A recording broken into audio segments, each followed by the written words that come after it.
Hello guys, welcome. So in this video we are going to discuss about the epithelial tissue in which glandular epithelium. We have discussed in the last video about the glandular epithelium, two types, unicellular and multicellular. In this video we are going to further describe the glandular epithelium. So if you have not watched that video, so go and watch that video and stay tuned for the next video. So let's get started with the exocrine gland and endocrine glands. So exocrine glands are the glands which secrete their which release their secretions through ducts and outside the body. So as we know, mucus, saliva, earwax, oil, milk, digestive enzymes, these all are the secretions which comes under exocrine gland. So next is endocrine glands. So these are ductless gland. They these do not release their secretions through ducts. They have no ducts, so they produce hormones inside the body. Okay, I hope this is clear to you. Next one, we are going to discuss compound epithelium. So it is composed of multi-layered cells. Compound epithelium, we have learned about simple epithelium, which is which is simple epithelium and simple single layered. Okay, and here compound epithelium has multi-layered cells. Limited role in secretion and absorption. तो ज़्यादा role किस में था? Unlimited role in secretion and absorption किस में था? Simple epithelium में, है ना.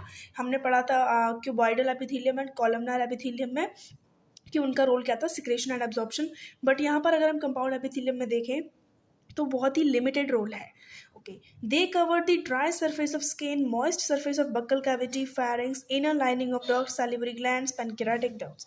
ओके, तो कंपाउंड एपिथेलियम हमारी कहाँ पाई जाती है? ड्राई सरफेस ऑफ स्किन पर. ठीक है, जो हमारी स्किन है उसके ड्राई सरफेस पर, moist surface of buccal cavity जो हमारे बक्कल कैविटी उसका मॉइस्ट सरफेस हो गया, फेरिंग्स हो गया, इनर लाइनिंग हो गई हमारी डक्ट्स की जो होती है सैलिवरी ग्लैंड्स की, pancreatic ducts.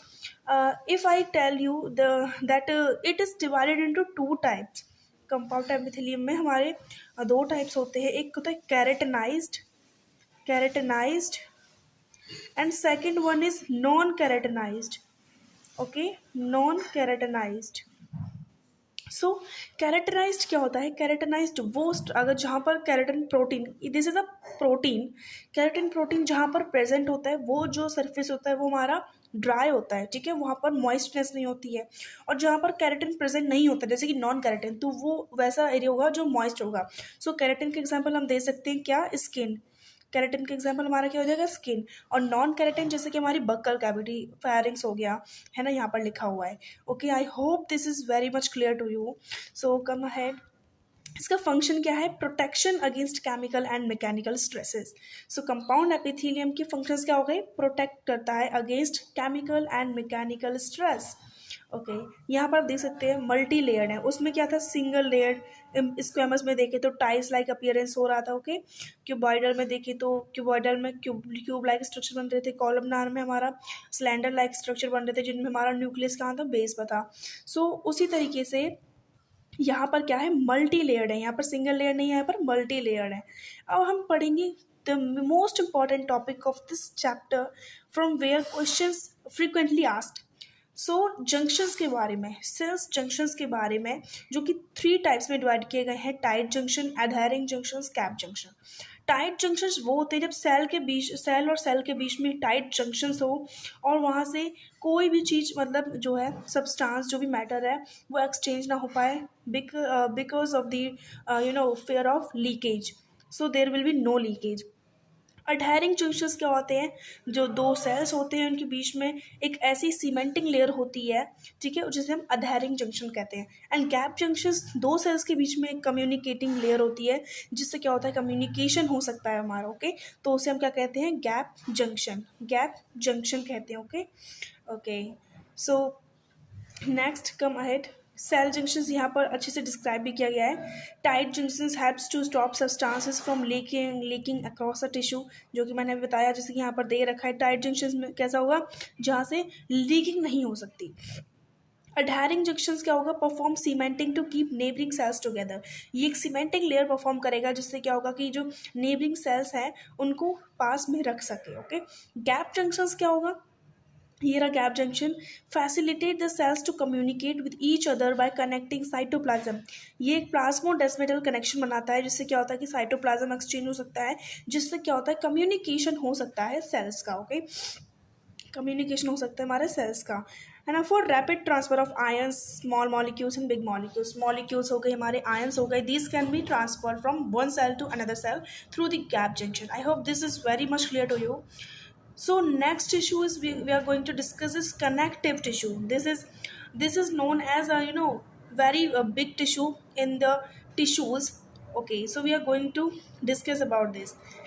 It links and support other tissues and organs. So connective tissue हमारा क्या होता है, ये दूसरे tissues को या organs को link करता है और support करता है. Most abundant in complex animals. जो complex animals हो गए जैसे कि human beings, है ना, plants, प्लांट्स नहीं, एनिमल्स. सो ह्यूमन बींग्स हो गए और एनिमल्स वगैरह हो गए, तो इनमें मोस्ट अबंडेंट यानी कि फ्रिक्वेंटली पाया जाता है. All connective tissue except blood have fibroblast cells. They secrete fibrous proteins called collagen and elastin. तो कोलेजन और इलास्टिन हमारे दो टाइप के प्रोटीन होते हैं. इलास्टिन जो होता है वो सिंगल ट्यूब लाइक प्रोटीन होता है, और कोलेजन जो होता है हमारा, वो उसमें बहुत सारे ट्यूब लाइक स्ट्रक्चर होते हैं जिससे मिलकर कोलेजन बनता है, और दिस इज इलास्टिन फाइबर. जैसे कि यहाँ पर देख सकते हो, जो इलास्टिन फाइबर है वो बहुत ही क्या है, बहुत ही सिंपल और बहुत ही प्लेन, मतलब एक ही वायर टाइप स्ट्रक्चर देख सकते हैं. लेकिन कोलेजन इज, देख सकते हो कितना मोटा जो स्ट्रक्चर है फाइबर्स का, प्रोटीन का, वो मिलकर के हमारा कोलेजन बनाता है. Okay, the cells also secreted modified polysaccharides which accumulated between cells and fibres. जो जो इसके सेल्स होते हैं, कनेक्टिव टिश्यू के जो सेल होते हैं वो मॉडिफाइड होते हैं. Cells are secreted modified polysaccharide. क्या मॉडिफाइड पॉलीसेक्राइड जो है मैट्रिक्स में वो सिक्रेट करते हैं, ठीक है, जो कि हमारा सेल्स और फाइबर्स के बीच में एक्यूमुलेट यानी कि इकट्ठा होता जाता है. ओके, सो अब हम कनेक्टिव टिश्यू में क्या पढ़ने वाले हैं. तो कनेक्टिव टिश्यू को 3 फर्दर डिवाइड किया गया है, जो कि है हमारा loose connective tissue, dense connective tissue and specialised connective tissue. Loose connective tissue में हमें पढ़ना है areolar tissue, adipose tissue. Dense connective tissue में हमें पढ़ना है dense regular, dense irregular. And specialised connective tissue में हमें पढ़ना है कार्टिलेज के बारे में, बोन के बारे में एंड ब्लड के बारे में. So okay, we are going to discuss and हम इसे बहुत अच्छे से समझने वाले हैं.